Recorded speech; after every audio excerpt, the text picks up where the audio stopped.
Life coaching is based on the framework for coaching, which is basically the concept that our thoughts create our feelings. From our feelings come our actions, and our actions produce our results. We get our thoughts from the circumstances that surround us, from how we are thinking about what we are experiencing. In all relationships, one person's action becomes another person's circumstance.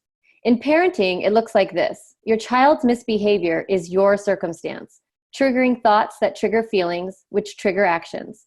Your actions become your child's circumstance, which creates their thoughts. Your action again becomes your circumstance, and the cycle continues.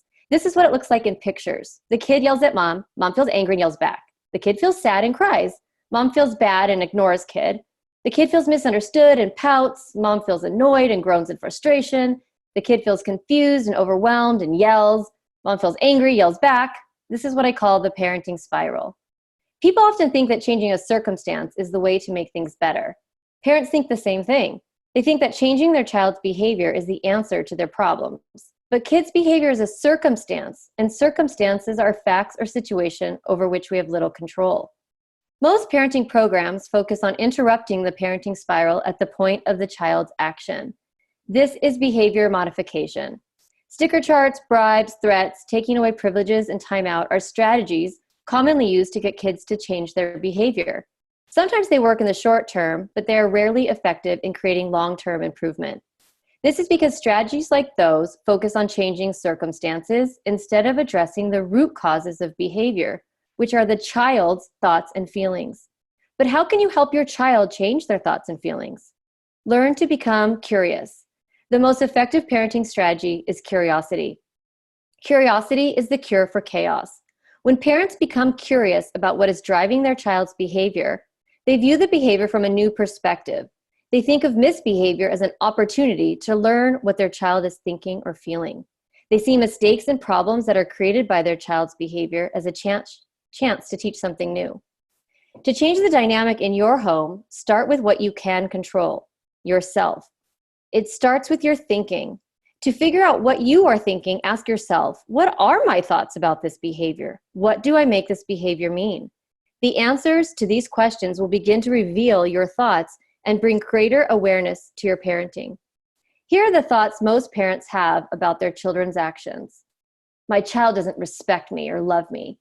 This better stop or my child will never learn. I can't handle this. My child should know better. I'm such a bad mom. My kid is trying to manipulate me with this behavior.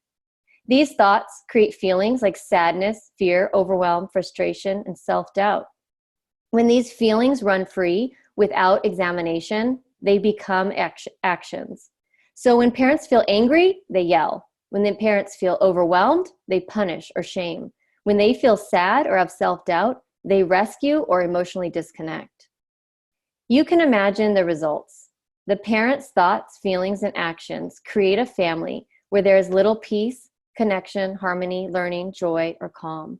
Instead, there's a lot of anger, disappointment, and disconnection, and a home stuck in the same pattern, all while the children's behavior doesn't improve and the parent feels worse and worse. The shift from seeing behavior as an emergency or a problem that needs to stop to an opportunity for connection or teaching requires a massive shift in the parent's thoughts. This is where coaching comes in. An interruption to the parenting spiral begins with new thoughts. Real change happens when you learn to think new thoughts. Shifting to new thoughts can happen in a few ways.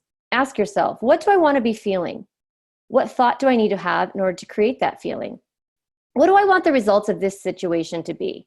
What actions can I take to make that happen? What are the circumstances right now, and what are my thoughts about these circumstances? What are my long-term goals? How can I use this moment to move towards them? Here are some new thoughts to try on. I can handle any behavior my children have. I wonder what this behavior tells me about my child. My child is capable of learning this new skill or value. I am capable of teaching this new skill or value. This behavior is an opportunity to connect and teach. This behavior is a form of communication. These thoughts create new feelings like confidence, curiosity, hope, connection, joy, and calm. If you want to feel great about your kids, your parenting, your home life, and yourself, you have to intentionally choose thoughts to get you into that feeling state. When a parent is feeling positive, they can take action from a space of clarity and creativity. Since feelings drive actions, when you feel different about your kid's behavior, you act differently. You have a conversation instead of give a lecture. You speak kind words instead of yelling. Use restorative justice instead of punishment. Give limits instead of commands. Show compassion instead of judgment. Create connection instead of disconnection. I always begin my coaching program by having my clients create a parenting vision. I anchor parents in the big picture of what they want for their kids, the skills and values they want, and what they want their children and their relationship to be like when their kids are grown. Their parenting vision becomes their internal parenting compass, a way to reset the course when things get tricky. When misbehavior comes up, look at it through the lens of your parenting vision. Use the misbehavior as a clue to where a child is and where they still need to grow. Keeping the big picture perspective helps parents feel neutral about the circumstance, or better yet, feel positive about the circumstance and misbehavior because they see it as an opportunity. The framework for coaching is a valuable tool for parenting. It helps parents understand the reason they overreact to misbehavior and gives them the skills to coach themselves from a state of frustration, anger, overwhelm, or fear to a place of clarity and calm, confidence and compassion. From that mindset, true peace in a family is possible. Are you ready to create more peace in your home? That's what I do. I help parents feel less stressed about misbehavior so they become calm, confident, and compassionate. My name is Darlynn Childress, and you can find me on social media at The Parenting Path and at Darlynn Childress, or join my absolutely kick-ass Facebook group called Becoming Calm Mamas.